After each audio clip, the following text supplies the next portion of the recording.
I never know when it actually starts going live. So I'm just going to take a sip of my water. Notice on my hair. Okay, hi, we're live.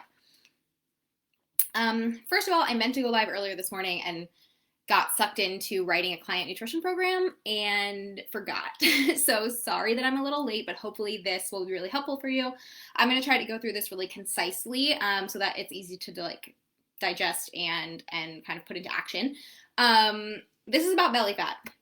I was talking with a client, a one-on-one client on one of our calls on Monday, and we were talking about belly fat and how like frustrating and stubborn it is, and some of the things that I told her she found really helpful, and she was like, oh my gosh, you should tell more people about this, so I'm telling all you.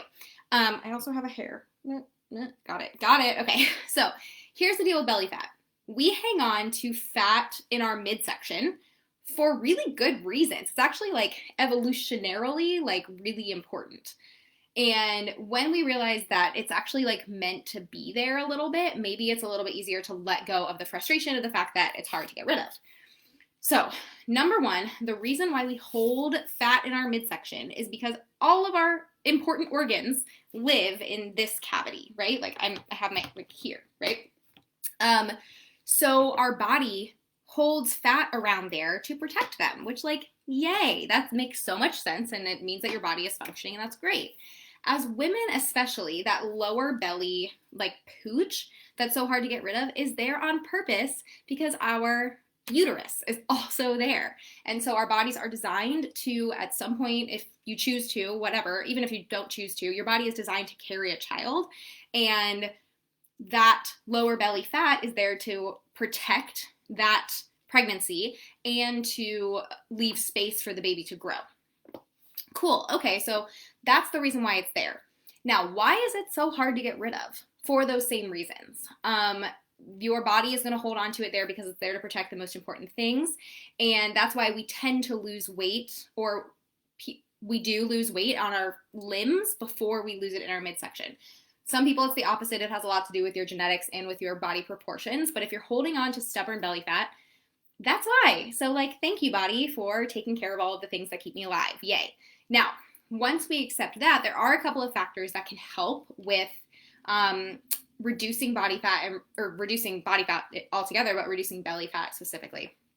So first of all, calorie deficit. You've heard me say it before. I'll say it again forever. The only way to lose body fat, no matter where it is on your body, is to be in a calorie deficit over a sustained period of time. So we can't escape that. There's no getting around that, even for your belly fat. Now, our bodies will let go of fat where they feel the most comfortable letting it go, and usually it's proportional around your body, but again, it's going to hold on to belly fat to protect your vital organs. Now, something that we maybe didn't know, and this was like the real shocker to my client that I had a conversation with on Monday, is that your midsection and the tissue right around here has like 4 or 5 times more cortisol receptors in that tissue than other tissues on your body. And now cortisol is the stress hormone. So when your stress, I said that really weird, stress hormone. So when your stress is elevated repeatedly over an extended period of time, and we're talking elevated cortisol levels for a while, we tend to put on more belly fat because your body is reading that elevated cortisol as a threat to your life. So what's it going to do? Protect the most important organs, everything that lives in here. So one big thing that we can do to see a reduction in midsection fat in particular is to focus on stress reduction. And yes, that's all the like, fun reduction of stress things like taking a bubble bath and getting more sleep and like meditating and all of that. But it's also like eliminating big things from your plate if you have a lot of obligations, or getting into a system of having like to-do lists that you can scratch off so you're really organized in all of your tasks and you don't feel overwhelmed all the time. Like big stress reduction for the long term. And it's something that you have to put into action for several months, just like anything else in a fitness journey. So stress is huge for belly fat. The other thing is your digestion, because your digestion also lives here. Your stomach is actually higher up on our bodies than we usually like think, and then your organs, your colon and such, is down here. So if you find that you have a lot of like digestive bloat, digestive gas, if you're not very regular, that can also make it look bigger in that lower belly, literally because you just have backup, then you have digestive inflammation. So getting your digestion and your probiotics and everything down so that your digestion is flowing smoothly can also help to kind of flatten out, make your stomach look more flat. But overall, it's about that calorie deficit, keeping your stress healthy, keeping your digestion healthy. It's all of the things that generally are healthy for your body are also going to help your belly fat. But the reason why I went into this is because I want women to stop beating themselves up for having a lower belly pooch, for having even love handles. Everything that's around your midsection is there because that's how our bodies are designed to be in their healthiest form. So we're protecting our vital organs, we're protecting our reproductive system.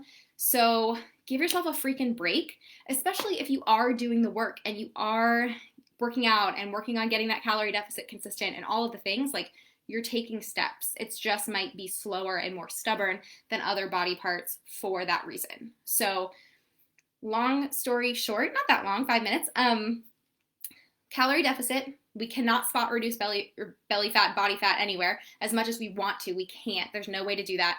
But if you maintain a calorie deficit, eventually it will come off. For some of us, it's the last place that comes off, so stay patient. The other thing is to take a look at your cortisol and your stress levels. Try to reduce stress. It makes the whole process easier on your body, whether that's just like, it just makes you feel better. Stress reduction plus the tissue in your midsection has more cortisol receptors, so it's more susceptible to fluctuations based on your stress hormones. And your digestion. If you're not going potty regularly, like, make that a priority because it will make a difference in how your midsection looks. So that's the truth about belly fat. I wish I had a secret formula for you, but I don't. I do have ways to keep you consistent and ways to help you with your digestion and help you with your stress and help you with that calorie deficit. For show. Who even talks like that? For sure. That's how I talk. So if you need help with any of that stuff, just reach out. I have some new opportunities coming in September.